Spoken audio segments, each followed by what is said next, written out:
It is Monday, 22 March. I have just gotten home from gym. I feel fantastic and I probably smell. Tonight while I was on the elliptical stepper, I was thinking about how words really affect what we believe about ourselves. When I was a big person, I really believed that I couldn't. The words I can't really featured a lot in my vocabulary, and I really believed that I couldn't. And so if you asked me if I could do things, I'd say, I can't. I'm sorry, but I can't. If you asked me if I was an athlete, I'd say, I'm not. I can't. If you could lose weight, I can't. Can you change your life? I can't. This is my fate. I am destined to be a fat person. And I really believed that about myself. But I made a decision that I was going to start thinking about things positively. And so I decided that I could. And even though I wasn't an athlete at that stage at all, I wasn't going to run marathons, I decided that I could do little things that would build up. And so when I joined the gym, one of the challenging things for me was the elliptical stepper. I was so unfit that if that getting on it was a challenge for me, maintaining my balance, just standing on the stepper was difficult. I'd have to hold on because I had no core stability. And doing 10 minutes felt like a huge, huge challenge. But then what I did is, I did this little exercise where I would break down the time in 2-minute segments. And I'd say to myself, you can do 1 minute. You've got 1 minute in you. Come on, you do. And I'd finish 1 minute and I'd be like, well done, that's 1 minute. But you've got another minute in you.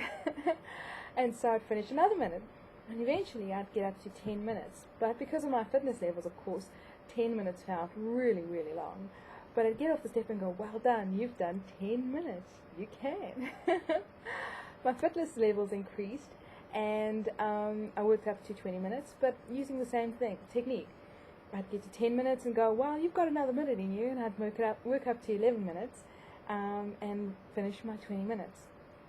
Tonight I was at gym, I was on the stepper again, thinking about all this kind of stuff.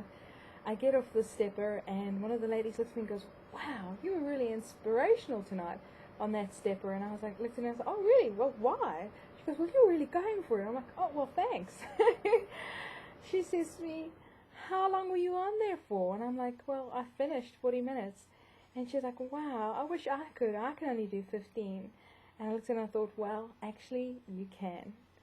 So believing that you can makes it a real thing for you. The more you believe it, the more real it becomes. Just break it down into smaller goals, achievable things. For me, it was that minute segment. And you know what? It still works for me, except now I break it down into maybe little larger chunks. Maybe at the end I'm thinking, oh, 1 more minute. I can do 1 more minute. But yeah, I believe I can. And so that's one of the lessons I've learned through this transformation is that believe that you can. Maybe you won't be able to take over the world, tonight, immediately. Maybe you won't be able to change your life or your body right now, immediately. But you can break it into smaller things that you can do right now. That seems to be my message. Break it into smaller things and believe that you can. The small things that you can do now, do them because you can, and they add up to the big thing. So that's my message for tonight. Have a good Monday, people.